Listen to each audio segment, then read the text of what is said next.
yang saya cintai, yang saya muliakan, saudara-saudara saya yang selama ini dengan setia dari dulu sampai sekarang membela saya, yaitu tim kuasa hukum saya. Karena kami mencari kebenaran, bukan pembenaran. Apakah bisa ada keadilan? Kenapa tidak ditangkap? Kenapa tidak dilaporkan? Apakah itu dinamakan keadilan? Kenapa banyak pejabat-pejabat yang berbohong, yang berdusta, yang ingkar janji? Bukankah ingkar janji itu suatu kebohongan? Menyebarkan berita bohong yang di dalamnya di situ juga ada keonaran daring, bahkan bukan hanya keonaran daring. Begitu banyak rakyat yang susah, rakyat yang kelaparan. Apakah ini disebut keadilan? Jadi jangan berbicara untuk keadilan. Tidak ada keadilan. Bohong, dusta, munafik. Saya bahkan, saya cucu Imam Ali bin Abi Thalib, singa perang Hunain dan singa perang Badar. Saya bahkan cucu seorang wanita, Sayyidatuna Fatimah, yang dalam Al-Quran Allah tetapkan namanya sebagai Al-Kautsar.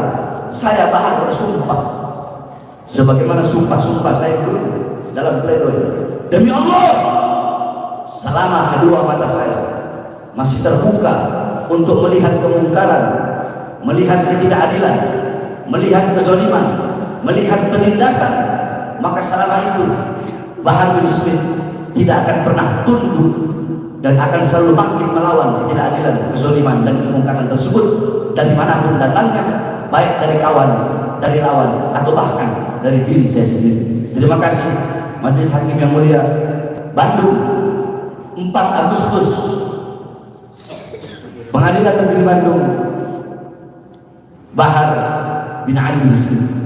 Semua sudah berbohong. Nah, pertanyaan saya, siapa yang menyebarkan kebohongan? Saya ataukah para jaksa-jaksa, ataukah para ahli dari jaksa?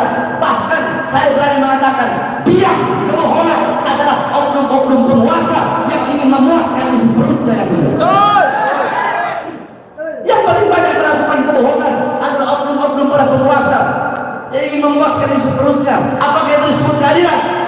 Saya yakin jaksa-jaksa yang terduduk di sini, Pak Suharja, Pak Sukanda, Pak Erwin, Pak Hengki dan yang lain, beliau, saya yakin tuntutan 5 tahun bukan kemauan mereka, tetapi mereka diintervensi oleh atasan mereka.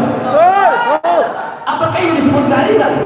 Makanya saya bilang, jangan untuk keadilan, tapi untuk kezaliman. Tidak ada keadilan. Bohong orang berkata keadilan. Mana keadilan?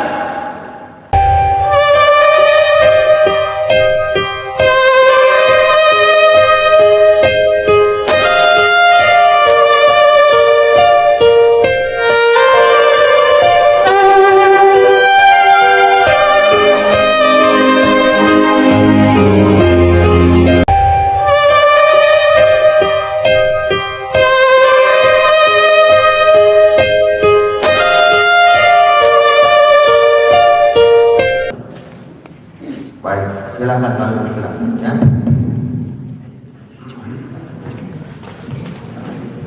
Assalamualaikum warahmatullahi wabarakatuh. Waalaikumsalam warahmatullahi wabarakatuh. Bismillah. Alhamdulillahil ahad. Wassalatu wassalam ala man fis sama ismuhu Ahmad wa fil ardi ismuhu Muhammad wa ala alihi wa sahbihi wa ba'd. Yang saya cintai, yang saya hormati, yang saya muliakan, Majelis Hakim, Hakim Ketua, Hakim Anggota, Bapak Panitra, yang saya muliakan, yang saya cintai, yang saya hormati, Majelis Hakim yang pada umumnya Majelis Hakim mulia di mata manusia, tapi belum tentu mulia di mata Allah Subhanahu wa taala.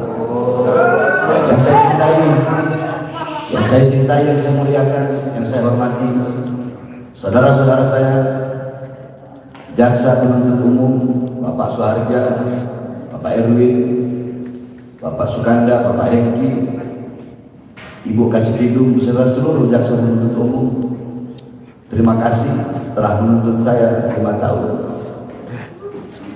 Pak Ikhwan, Bang Ajis, Kang Hendi, Pak Muhtar, dokter, beserta semuanya yang tidak bisa saya sebutkan. Yang saya cintai, yang saya muliakan, seluruh saudara-saudara saya dari pihak kepolisian, baik dari Polsek, Polres, sampai dari Polda Jabar, yang selama ini setia dari awal sidang, mengawal dari awal sidang sampai akhir. Saya sangat berterima kasih banyak kepada saudara-saudara saya dari kepolisian, dan khususnya yang saya cintai, yang saya muliakan, yang saya banggakan, seluruh para pendukung-pendukung yang selalu setia hadir di persidangan ini. Mudah-mudahan kita semua mendapat rahmat dari Allah Subhanahu wa Ta'ala. Alhamdulillah, Dialah Allah Subhanahu wa Ta'ala. Dialah Allah Subhanahu wa Ta'ala yang maha hidup. Yang hidup selain Allah pasti akan mati. Yang ada selain Allah pasti akan tiada. Yang wujud selain Allah pasti akan binasa. Dialah Allah yang maha perkasa, yang maha kuat. Yang perkasa dan yang kuat selain Allah lemah. Dialah Allah yang maha berilmu, yang maha tahu. Yang tahu dan berilmu selain Allah adalah pencari pengetahuan dan pencari ilmu. Dialah Allah yang maha melihat. Yang melihat selain Allah buta terhadap warna-warna yang tidak tampak, buta terhadap hal-hal yang tidak terlihat. Dialah Allah yang maha mendengar. Yang mendengar selain Allah tuli terhadap suara-suara yang jauh dan suara-suara yang dekat akan menulikannya. Dialah Allah raja di atas para raja. Dialah Allah hakim di atas para hakim. Dan dialah Allah Subhanahu wa Ta'ala yang pada malam hari ini Allah mendudukkan saya di sini sebagai terdakwa, dan saya bersyukur kepada Allah sebagaimana dalam ayat Al-Qur'an Allah berfirman, "Ma asabaka min hasanatin fa min Allah, wa ma asabaka min sayyi'atin fa min nafsik." Apa-apa yang menimpamu daripada kebaikan itu datangnya dari Allah, dan apa-apa yang menimpamu dari keburukan itu akibat perbuatan dirimu sendiri. Bagi saya ini bukanlah suatu keburukan, tapi bagi saya ini adalah suatu kebaikan. Maka saya, karena ini suatu kebaikan, maka saya berkata bersyukur kepada Allah karena Allah yang memberikan kebaikan. Sebagaimana dalam ayat tadi, ma'asabaka min hasanatin fa min Allah. Apa-apa yang menimpamu dari kebaikan datangnya dari Allah. Wa ma'asabaka min sayyi'atin, sedangkan yang menimpamu dari keburukan itu akibat perbuatan dari dirimu sendiri. Majelis hakim yang saya muliakan dan yang saya hormati, pertama kepada saudara saya jaksa, dalam tuntutan Anda yang pertama kali saya baca ada tulisan di atas sebelah kiri, untuk keadilan. Menurut saya Anda bisa hapus itu bagi saya dan Anda ganti untuk kezaliman. Kita selalu berkata keadilan, keadilan, keadilan, keadilan. Kita berkata keadilan. Yang mulia, pada hari ini saya pakai baju berwarna hijau, saya pakai sorban berwarna hijau, saya pakai imamah berwarna hijau. Kenapa? Hijau lambang keadilan. Pengadilan di setiap Indonesia itu lambang keadilan adalah berwarna hijau. Makanya saya pakai pakaian berwarna hijau. Tapi saya tertawa ketika melihat isi dakwaan yang tertulis untuk keadilan, tetapi nyatanya isinya bohong, kemunafikan, kepalsuan. Yang mulia, majelis hakim yang dimuliakan oleh Allah Subhanahu wa Ta'ala, banyak orang berbicara tentang keadilan, keadilan, keadilan. Apakah adil seorang penista agama dibiarkan berkali-kali dilaporkan? Apakah itu dinamakan keadilan? Apakah adil ketika seorang mencuri sendal dihukum, sedangkan para koruptor yang mencuri uang triliun kabur tidak dikejar. Apakah masih ada keadilan? Apakah adil ketika seorang Kapolda yang baik, ketika seorang Kapolda yang beriman kepada Allah, yang menutup pabrik minuman keras, dipindahkan hanya karena kebaikan dia? Apakah adil Kapolda Jawa Barat, Kapolda Metro Jaya dipindahkan karena apa? Karena masalah kasus rumah sakit, masalah rumah sakit Umi dan masalah di Petamburan, sampai Kapoldanya dipindahkan oleh atasan. Apakah itu disebut keadilan? Saya yakin jaksa-jaksa yang duduk di sini, Pak Suharja, Pak Sukanda, Pak Erwin, Pak Hengki dan yang lain, beliau saya yakin tuntutan 5 tahun bukan kemauan mereka, tetapi mereka intervensi oleh atasan mereka. Apakah ini disebut keadilan? Makanya saya bilang, jangan untuk keadilan, tapi untuk kezaliman. Tidak ada keadilan. Bohong orang berkata keadilan. Mana keadilan? Saya ditangkap secepat kilat berkali-kali. Baru 1 kali saya belum diperiksa jadi saksi, langsung saya ditangkap. Sedangkan para penista agama berkeliaran di luar sana. Terus mau dikatakan saya berbuat keonaran daring. Gara-gara saya ceramah, terus ada berbeda pendapat, onar di media sosial, terus saya diadili di sini. Itu dibilang adil? Kenapa tidak Anda angkat seluruh? Kenapa tidak Anda angkat Luhut? Kenapa Luhut yang berbuat kebohongan besar tentang big data, yang dimana di situ menimbulkan banyak keonaran daring? Kenapa tidak ditangkap? Kenapa tidak dilaporkan? Apakah itu dinamakan keadilan? Kenapa banyak pejabat-pejabat yang berbohong, yang berdusta, yang ingkar janji? Bukankah ingkar janji itu suatu kebohongan? Menyebarkan berita bohong yang di dalamnya di situ juga ada keonaran daring, bahkan bukan hanya keonaran daring. Begitu banyak rakyat yang susah, rakyat yang kelaparan. Apakah ini disebut keadilan? Jadi jangan berbicara untuk keadilan. Tidak ada keadilan. Bohong, dusta, munafik. Saya ngomong begini apa adanya, mulia. Saya berbicara apa adanya. Saya berbicara dari hati. Saya berbicara tidak dibikin-bikin, tidak disetting-setting. Sebagaimana jaksa yang mulia, ketika saksi yang dihadirkan oleh para jaksa, saksi-saksi, semua saksi yang dihadirkan, yang mulia bertanya, pengacara bertanya, saya bertanya. Tapi ketika saksi-saksi dari kami dihadirkan, tidak ada satupun dari jaksa yang bertanya. Ada apa? Kenapa jaksa tidak bertanya? Apakah sudah disetting lebih dulu? Habib Bahar itu kan 5 tahun kok, ngapain kita harus bertanya? Nggak perlu ditanya juga kok, apakah seperti itu? Kenapa jaksa-jaksa tidak bertanya kepada saksi-saksi yang kami hadirkan? Sedangkan saksi-saksi yang dihadirkan jaksa, kami bertanya. Kenapa? Karena kami mencari kebenaran, bukan pembenaran. Apakah masih ada keadilan?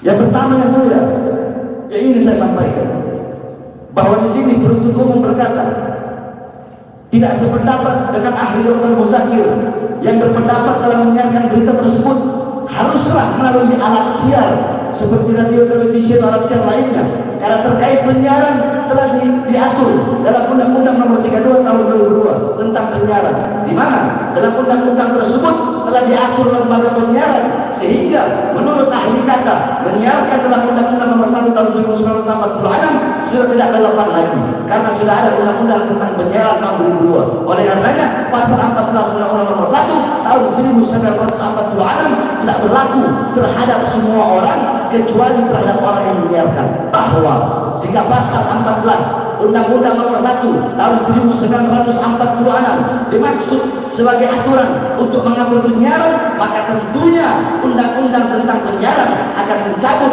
dan menyatakan tidak berlaku lagi pasal tersebut, karena terhadap undang-undang penyiaran baru, yaitu Undang-Undang Nomor 24 Tahun 1997 yang telah diubah Undang-Undang Nomor 32 Tahun 2002 tentang penyiaran, bahwa dengan masih berlakunya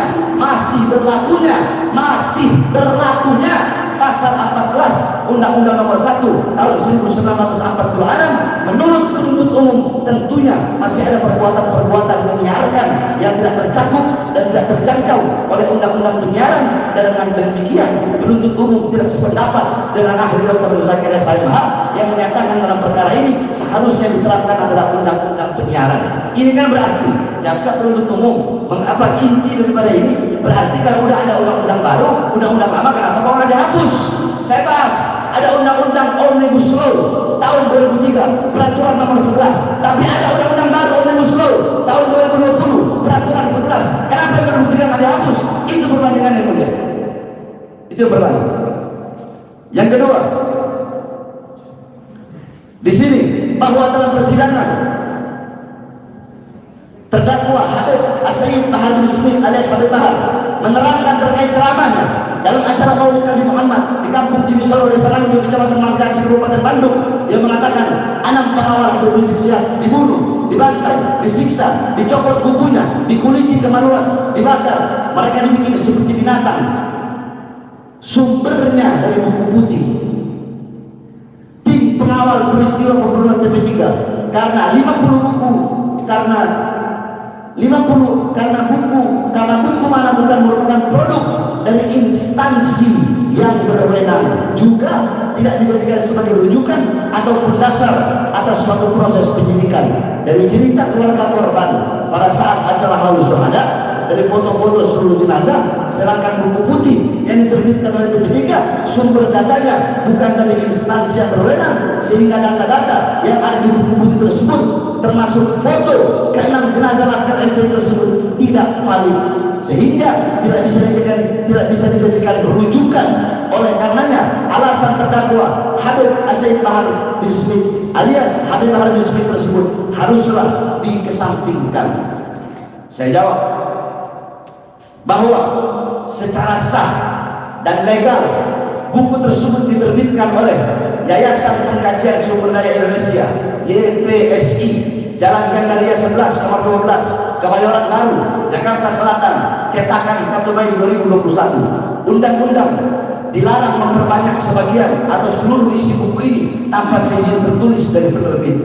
Apa ISBN dengan nomor 978 602 616 8962, bahwa ISBN tersebut secara resmi dikeluarkan oleh negara melalui Perpustakaan Nasional Republik Indonesia, dan bahwa menurut Ki Haji Amin Muhyiddin, anggota tim TP3, bahwa TP3 mengambil data bukan hanya primer saja, melainkan diambil juga data secara sekunder dan tersier. Majelis Hakim yang mulia, intinya bahwasanya dakwaan dari JPU, intinya JPU mengatakan saya bohong, berarti JPU meyakini bahwasanya oknum polisi 2 orang yang menembak itu benar. Itu kan begitu. Berarti saya ini menyebarkan bohong. Yang disampaikan oleh Bahar itu bohong.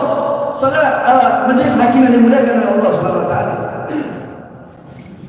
Saudara-saudara jaksa penuntut umum, jikalau percaya, jikalau yakin kepada polisi,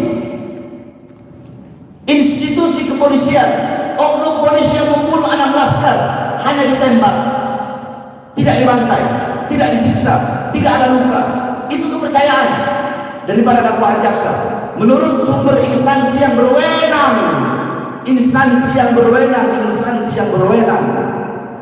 kemudian diotopsi di rumah sakit, institusi kepolisian yang mengeluarkan surat visum, institusi kepolisian. Bahkan 2 oknum polisi yang menembak, jelas-jelas Komnas HAM telah mengatakan itu termasuk pelanggaran HAM, malah dibebaskan. Apakah itu namanya keadilan? Nah, jika jaksa penuntut umum memiliki hak untuk percaya, kenapa saya tidak memiliki hak untuk percaya kepada cerita-cerita keluarga korban yang jujur, yang ikhlas? Andaikan mereka orang fasik, saya orang tahu, saya tidak gampang untuk menerima suatu cerita, tidak bakal langsung saya terima. Dan foto-foto saya tidak dapat dari TP3 hanya saya baca saja. Foto-foto video sudah ada jauh sebelum buku buku TP3 ini diluncurkan, foto-foto video itu dari pihak keluarga ada, dari pihak yang dari pihak keluarga, dari pihak pengacara, bukan dari TP3. Foto dan video jelas di situ, dan di sini juga sudah kita bongkar semuanya di fakta persidangan. Contoh, dokter asli Andi Octavian, foto yang ditunjukkan oleh dokter asli yaitu jenazah Andi Octavian, di belakangnya tidak ada kulit yang terkelupas sama sekali. Di foto kami pun Andi Octavian kulitnya tidak terkelupas, yang terkelupas adalah kulit-kulit yang lain, tapi kulit Andi Octavian tidak terkelupas, sama persis. Nah, kenapa hanya foto? Kemudian ketika ditunjukkan di depan majelis hakim foto almarhum Faiz yang di sini ada luka, apakah kan sama luka yang ditunjukkan oleh si dokter yang botak laki-laki ahli forensik itu dengan foto yang kami tunjukkan sama, ada bekas-bekas luka di sini. Bahkan itu sebelum mereka melakukan pemeriksaan. Kemudian ketika saya jebak si ahli forensik, saya bilang ini orang motor jatuh dari, sebab kalau tidak saya pakai ilmu mantik tidak bakal dia mengakui itu, karena semua sudah disetting, semua sudah berbohong. Nah, pertanyaan saya, siapa yang menyebarkan kebohongan? Saya ataukah para jaksa-jaksa ataukah para ahli dari jaksa? Bahkan saya berani mengatakan biang kebohongan adalah oknum-oknum penguasa yang ingin memuaskan isi perutnya yang benar. Yang paling banyak melakukan kebohongan adalah oknum-oknum para penguasa yang ingin memuaskan isi perutnya. Oleh karenanya saya tidak akan pernah berpikir manis. Saya tidak berpikir manis semuanya. Saya tidak berpikir manis. Saya tahu dan keyakinan saya pasti diputus bersalah. Itu keyakinan saya. Saya pasti diputus bersalah dalam kasus itu. Kenapa? Karena 2 orang oknum polisi yang menembak itu, mereka dibebaskan, berarti mereka benar. Kalau mereka benar, berarti saya salah. Saya yakin tidak mungkin yang mulia memutuskan saya benar, tidak mungkin. Saya yakin, saya pasti diputuskan bersalah. Sebab kenapa? Andaikan majelis hakim yang mulia memutuskan saya tidak bersalah, maka nanti akan terungkap siapa dalang-dalang pembantaian KM50. Saya yakin, saya pasti diputus bersalah dalam pengadilan. Itu keyakinan saya. Saya berpikir pahit yang mulia, saya tidak pernah berpikir manis. Dan jiwa saya jiwa pejuang, dimanapun diletakkan tetap saya akan bertahan. Saya tidak peduli seberapa besar tuntutan, seberapa besar ancaman, seberapa besar hukuman, tetap saya akan tegak berdiri, tidak akan pernah menundukkan kepala untuk melawan kezaliman, melawan ketidakadilan, melawan kemungkaran, demi membela bangsa, demi membela agama, demi membela rakyat, demi membela Indonesia. Jangankan hanya di penjara, nyawa saya, jiwa saya murah harganya. Yang terakhir yang mulia, ini saya ingatkan diri saya sendiri. Pertama, saya ingatkan diri saya, wahai Bahar bin Smith, wahai Bahar bin Smith, segala perbuatan yang engkau lakukan wahai Bahar akan dimintai pertanggungjawaban oleh Allah. Hei Bahar, kamu kelak Bahar di akhirat bakal dimintai pertanggungjawaban oleh Allah. Perkara hal-hal yang tidak tampak, yang tersembunyi, semua pada hari itu terbuka. Bahar bin Smith yang pertama kali saya ingatkan diri saya. Kedua, saya ingatkan pada kuasa hukum, para pengacara, saat ini Anda membela saya. Kalau saya benar, Anda mendapatkan pahala dari Allah. Tapi jikalau saya salah, maka Anda akan dimintai pertanggungjawaban dari Allah karena membela orang yang salah. Yang ketiga yang mulia, saya ingatkan pada jaksa, Anda sekarang menuntut saya, besok di akhirat Anda akan dituntut oleh Sang Maha Penuntut, yaitu Allah Subhanahu wa Ta'ala. Terakhir saya ingatkan majelis hakim yang mulia, sebagaimana saya mengingatkan diri saya, sekarang majelis hakim bisa mengadili saya. Sekarang majelis hakim bisa mendudukkan saya di sini. Kelak di akhirat majelis hakim akan didudukkan oleh Allah dan akan diadili oleh yang Maha Adil, yaitu Allah, paling tinggi hakim. Tidak ada pangkat pada hari itu, tidak ada jabatan pada hari itu.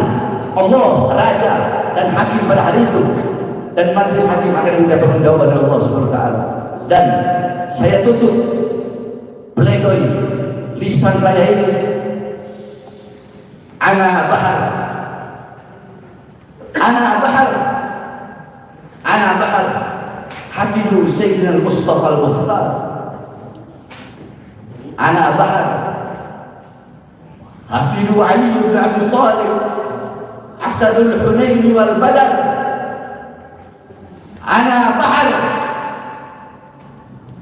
hafidu man ismuha maktub fil Quran al-Kautsar. Saya bahar, saya adalah cucu seorang nabi yang terpilih, Al-Mukhtar. Saya bahar, saya cucu Imam Ali bin Abi Thalib, singa perang Hunain dan singa perang Badar. Saya bahar, cucu seorang wanita, Sayyidatuna Fatimah, yang dalam Al-Quran Allah tetapkan namanya sebagai Al-Kautsar. Saya bahar bersumpah, sebagaimana sumpah-sumpah saya dulu dalam pledoi, demi Allah, selama kedua mata saya masih terbuka untuk melihat kemungkaran, melihat ketidakadilan, melihat kezaliman, melihat penindasan, maka selama itu Bahar bin Smith tidak akan pernah tunduk dan akan selalu bangkit melawan ketidakadilan, kezaliman dan kemungkaran tersebut dari manapun datangnya, baik dari kawan, dari lawan, atau bahkan dari diri saya sendiri. Terima kasih Majelis Hakim yang mulia, Bandung, 4 Agustus, Pengadilan Negeri Bandung, Bahar bin Ali bin Smith. Terima kasih Majelis Hakim yang mulia. Terima kasih saudara-saudara jaksa penuntut umum, pengacara, dan sekali lagi terima kasih kepada seluruh saudara-saudara saya polisi dari kepolisian, Polsek, Polres, Polda yang telah mengawal sidang ini dari awal sampai akhir. Dan terima kasih kepada seluruh yang telah setia, para muhibbin, para pecinta-pecinta sejati yang telah hadir untuk mendukung saya. Saya tidak minta bebas, saya mulia. Baik, ya cukup ya. Saya tidak minta bebas. Tadi itu adalah suatu ungkapan hati-hati selama. Saya tidak minta bebas. Pengalaman Habib selama ini yang mungkin belum tercurahkan. Mudah-mudahan jikalau jaksa bisa diintervensi, jikalau polisi bisa diintervensi, maka saya berharap dan berdoa mudah-mudahan majelis hakim tidak bisa diintervensi. Amin. Terima kasih. Wassalamualaikum warahmatullahi wabarakatuh. Jadi kami majelis hakim hanya secara kebetulan menerima perkara Habib. Ya, karena tugas ya diperintahkan oleh pimpinan untuk mengadili Habib. Sebetulnya kami juga tidak mau hanya karena tugas kenegaraan dari kami harus melaksanakan tugas ini. Tentunya segala sesuatu kami tidak melihat, maaf, mungkin Habib bukan mungkin lagi. Kami adalah seorang cucu Rasulullah. Ya, kami sudah ya percaya kan. Izin yang mulia. Kalau kasus-kasus saya dulu yang mulia, saya akui saya salah dalam negara. Kasus saya dulu 351 ya mulia. Ya, betul. Saya akui. Saya juga sudah tahu. Saya akui. Tidak, kalau kasus yang dulu saya akui, saya salah secara negara saya akui, tapi tidak dalam agama. Tapi dalam kasus ini saya tidak akan pernah mengaku salah, baik dalam negara, secara konstitusi yang saya yakini, saya konstitusi harga mati. Saya dalam kasus ini secara negara ataupun secara agama, tetap saya tidak akan pernah bersalah, merasa bersalah, apalagi menyesal.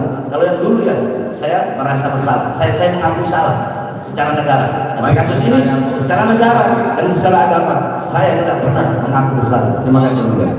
Tidak bertanya apakah Habib menyesal dan sebagainya kan. Iya tidak. Apakah merasa bersalah tidak? Ya, itu terserah, itu keyakinan Habib ya. Hanya kami ya melihat dari sisi positif. Bukan berarti apakah bagaimana hanya Habib dan jadi berdasarkan tadi. Karena jujur kami pun sampai ini hari belum musyawarah. Saya sebagai ketua majelis saya belum tahu bagaimana apa yang salah bukan Habib. Ya insya Allah lah ya bahwa aku juga adalah seorang manusia yang sama-sama sebagai hamba Allah ya, yang mempunyai hak dan kedudukan yang sama ya di hadapan Allah Subhanahu wa taala ya. Hanya bedanya kalau Habib itu kalau benar gitu ya, benar adalah seorang cucu Rasulullah sallallahu alaihi wasallam, Nabi sallallahu alaihi wasallam ya. Ini mungkin artinya bagi kami suatu kehormatan juga bisa berhadapan dengan Habib begini.